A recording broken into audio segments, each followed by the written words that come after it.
A Thief in the Night, Death, Where's Your Sting? Episode 6. The sacrifice is provided. Pilate puts Jesus at the mercy of the people Jesus had tried to save.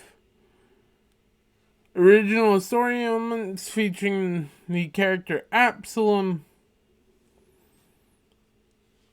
are written originally by Religious Fanboy. The scripture that is quoted is from the ESV with Strong's, acquired from the copied and pasted from the Accordance Bible software.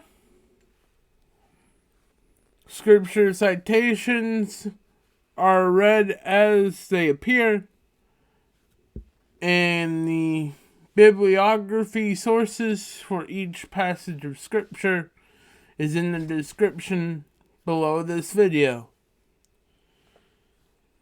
The story is narrated by Religious Fanboy. Then they led Jesus from the house of Caiaphas to the governor's headquarters. It was early morning. They themselves did not enter the governor's headquarters so that they would not be defiled, but could eat the Passover. So Pilate went outside to them and said, "What accusation do you bring against this man?" They answered him, "If this man were not doing evil, we would not have delivered him over to you." Pilate said to them, "Take him yourselves and judge him by your own law." The Jews said to him, "It is not lawful for us to put anyone to death." This was to fulfill the word that Jesus had spoken, to show by what kind of death he was going to die. So Pilate entered his headquarters again and called Jesus and said to him, "Are you the king of the Jews?" Jesus answered, "Do you say this of your own account, or did others say it to you about me?" Pilate answered, Am I a Jew? Your own nation and the chief priests have delivered you over to me. What have you done?" Jesus answered, "My kingdom is not of this world. If my kingdom were of this world, my servants would have been fighting, that I might not be delivered over to the Jews, but my kingdom is not from the world." Then Pilate said to him, "So you are a king?" Jesus answered, "You say that I am a king. For this purpose I was born, for this purpose I have come into the world, to bear witness to the truth. Everyone who is of the truth listens to my voice." Pilate said to him, "What is truth?" After he had said this, he went back outside to the Jews and told them, "I find no guilt in him. But you have a custom that I should release one man for you at the Passover. So do you want me to release to you the king of the Jews?" They cried out again, "Not this man, but Barabbas." Now Barabbas was a robber. This is from John, and from John chapter 18, verses 28 through 40, copied and pasted from the Accordance Bible software.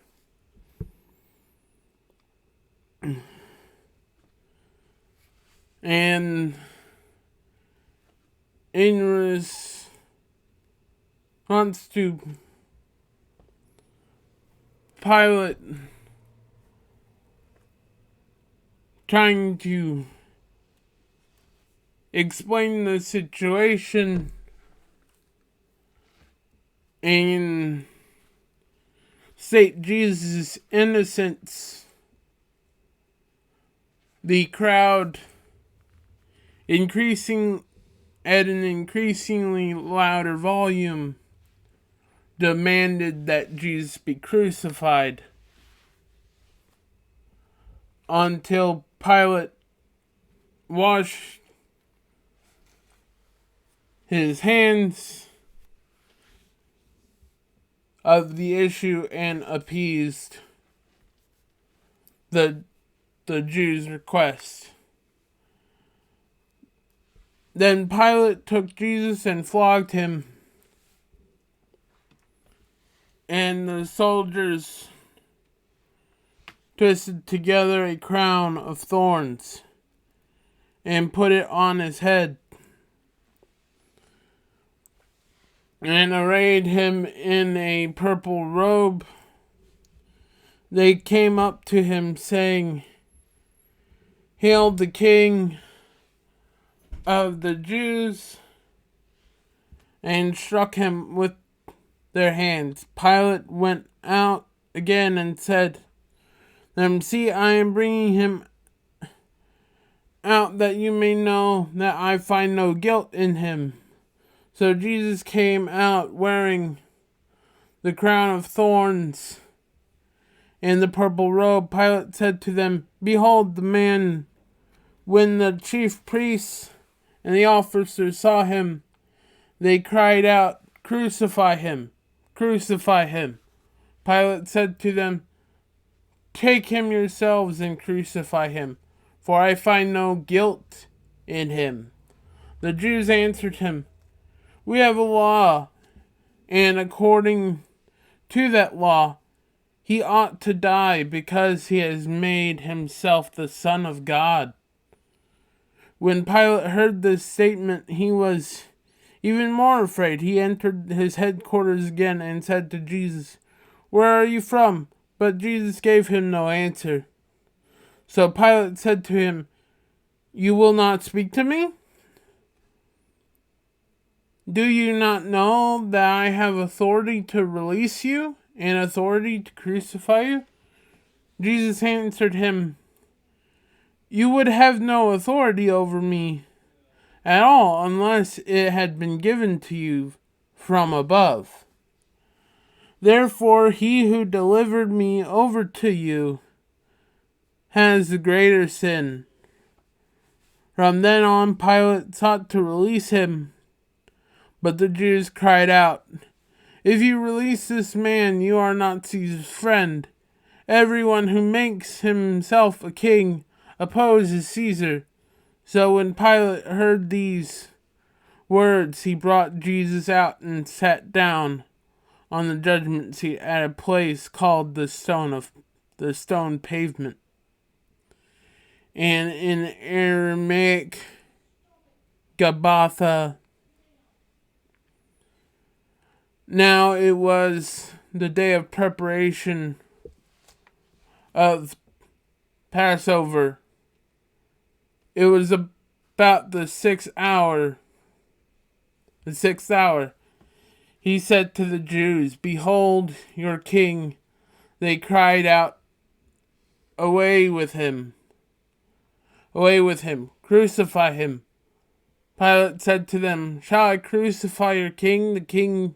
The chief priests answered, "We have no king but Caesar." So he delivered him over to them to be crucified. So they took Jesus, and he went out bearing his own cross to the place called the place of a skull, which in Aramaic is called Golgotha. There they crucified him, and with two others, one on either side, and Jesus between them. Pilate as wrote an inscription and put it on the cross, saying, it read, "Jesus of Nazareth, King of the Jews." Many of the Jews read this inscription, for the place where Jesus was crucified was near the city, and it was written in Aramaic, in Latin, and in Greek.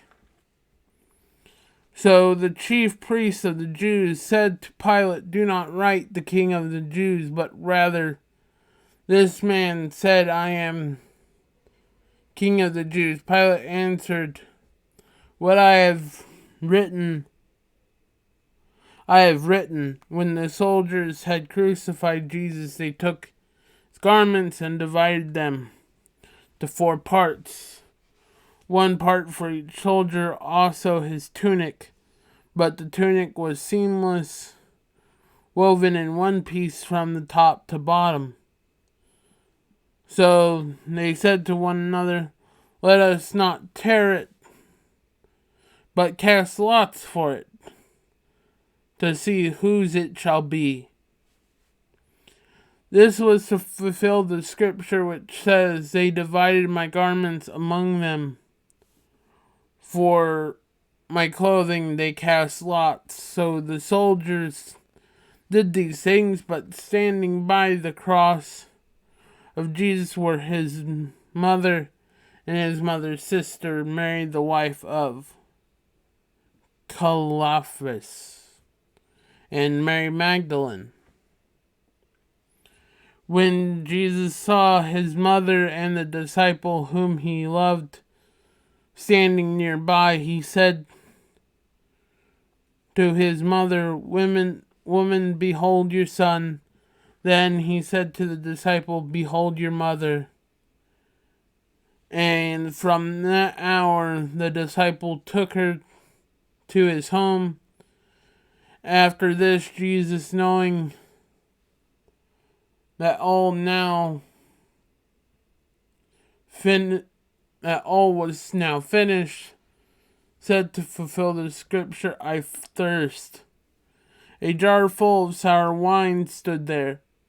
So they put a sponge full of the sour wine on a hyssop branch and held it to his mouth. When Jesus had received the sour wine, he said, "It is finished." And he bowed his head and gave up his spirit, since it was the day of preparation, and so that the body would not remain on the cross on the Sabbath, for that Sabbath was a high day. The Jews asked Pilate that their legs might be broken and they might be taken away. So the soldiers came and broke the legs of the first and of the other who had been crucified with him. But when they came to Jesus and saw that he was already dead, they did not break his legs, but one of the soldiers pierced his side with a spear. At once there came out blood and water. He who saw it has borne witness, his testimony is true, and he knows that he is telling the truth, that you also may believe, for these things took place, that the scripture might be fulfilled, "Not one of his bones will be broken." And again another scripture says, "They will look on him whom they have pierced." After these things, Joseph of Arimathea, who was a disciple of Jesus, but secretly for fear of the Jews, asked Pilate that he might take away the body of Jesus, and Pilate gave him permission. So he came and took away his body. Nicodemus, who had earlier come to Jesus by night, came bringing a mixture of myrrh and aloes, about 75 pounds in weight. So they took the body of Jesus and bound it in linen cloths with the spices, as is the burial custom of the Jews. Now in this place where he was crucified, there was a garden, and in the garden a new tomb in which no one had been laid. So because of the Jewish day of preparation, since the tomb was closed at hand, they laid Jesus there.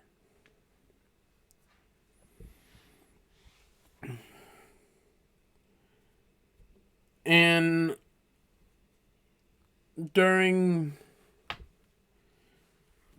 as Jesus and the thief on the cross had died,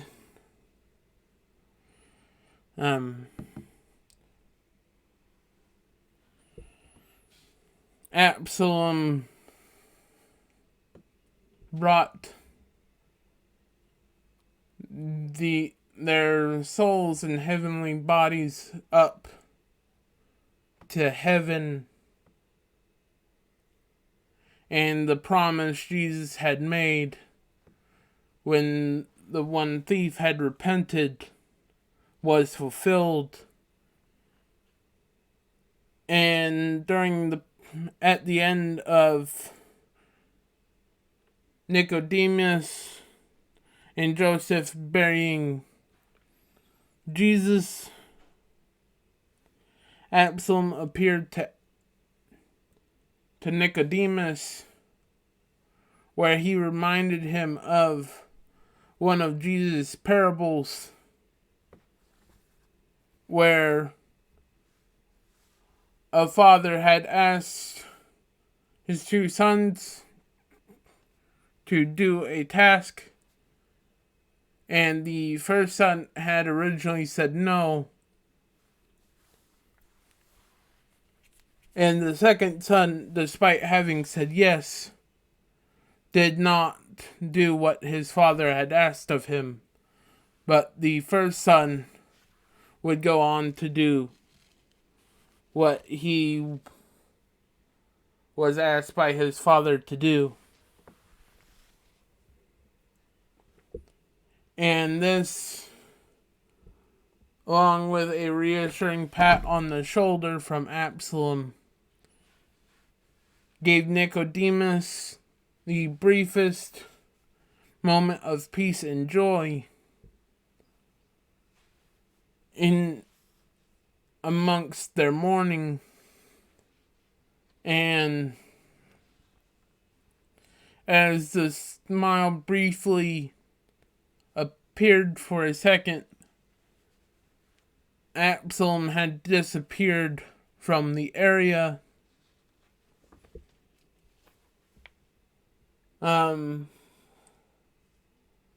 I ended up giving a summary of the passage that took place before the two scenes discussed featuring the character Absalom. And the second passage of scripture was John chapter 19, verses 1 through 42. I had also made the mistake of providing a summary of this chapter before having started reading it.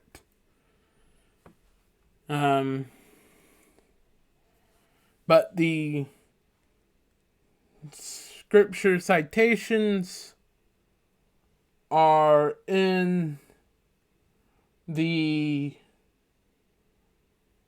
description of this video. And again, thanks to Accordance Bible Software. We are not sponsored by them, but the services that they provide have been a continuous benefit to this ministry, both for Bible study purposes as well as projects like this.